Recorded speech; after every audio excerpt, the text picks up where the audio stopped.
Sebelum pelajaran hari ini kita mulai, mari kita berdoa sesuai kepercayaan masing-masing. Berdoa mulai.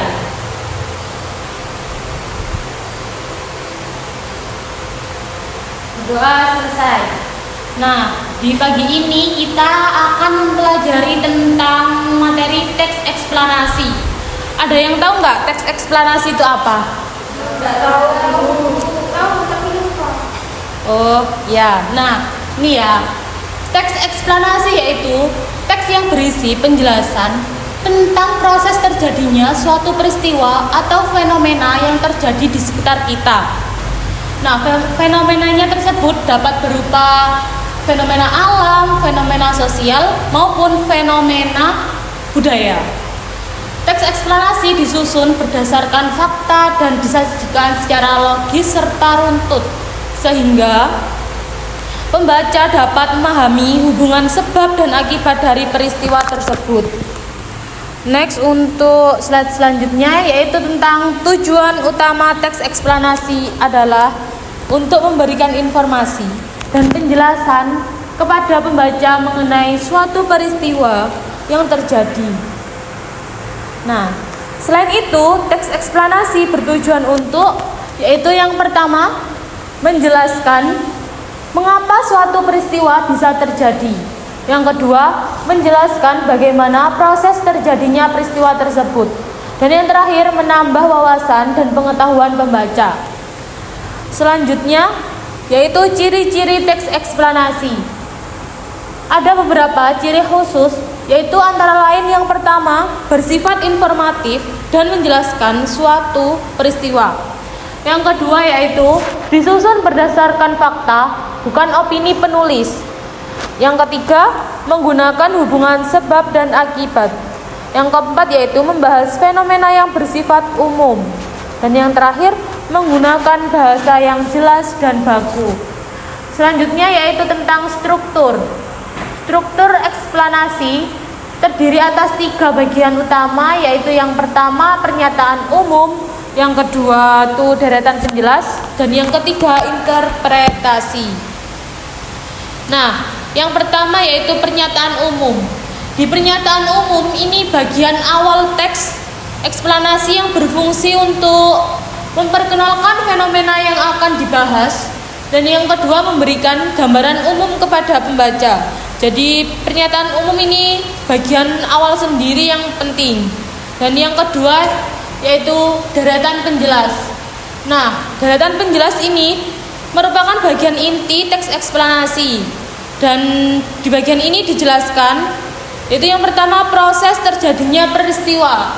Jadi di situ kayak dijelaskan semuanya peristiwanya dijelaskan di situ. Dan yang kedua, penyebab dan akibat dari peristiwa tersebut. Yang ketiga, penjelasan disusun secara urut dan logis.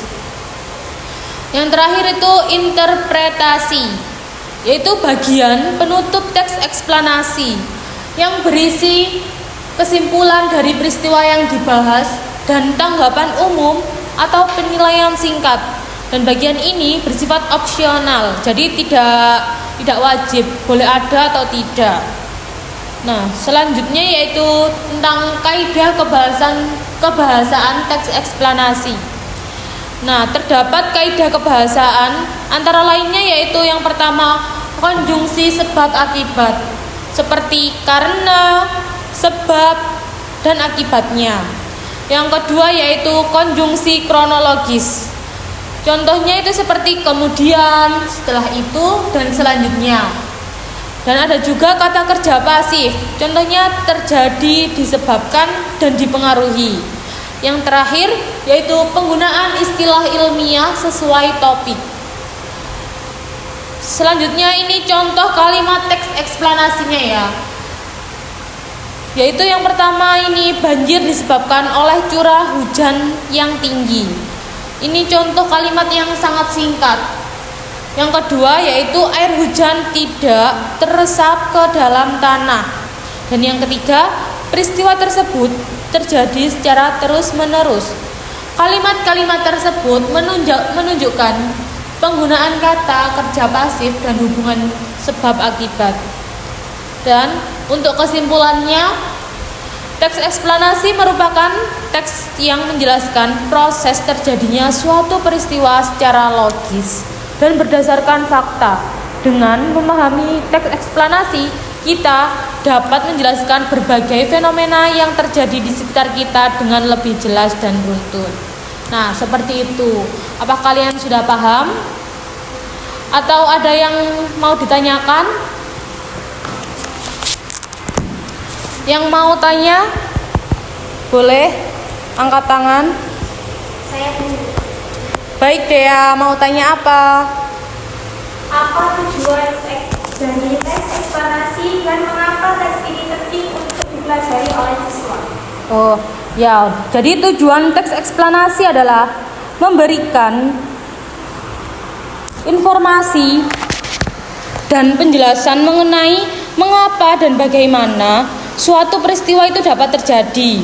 Nah, teks ini penting dipelajari oleh siswa karena dapat menambahkan pengetahuan dan melatih keterampilan berpikir logis, serta membantu siswa memahami hubungan sebab dan akibat dari berbagai fenomena di sekitar kita yang terjadi. Nah, begitu. Apakah sudah jelas? Sudah, Bu. Terima kasih. Baik. Ada yang mau bertanya lagi? Oh iya, Kak Manda. Kalau itu, Bu, isi dan fungsi bagian interpretasi dalam teks eksplanasi itu apa?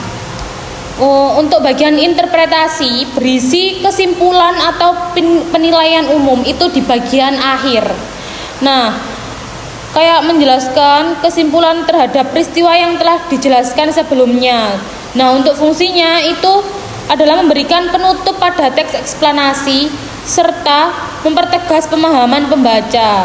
Jadi bagian ini bersifat opsional, kayak tidak harus ada begitu. Oh ya, terima kasih, Bu. Apakah sudah jelas semuanya? Sudah. Terima kasih. Kalau gitu saya tutup untuk materi hari ini.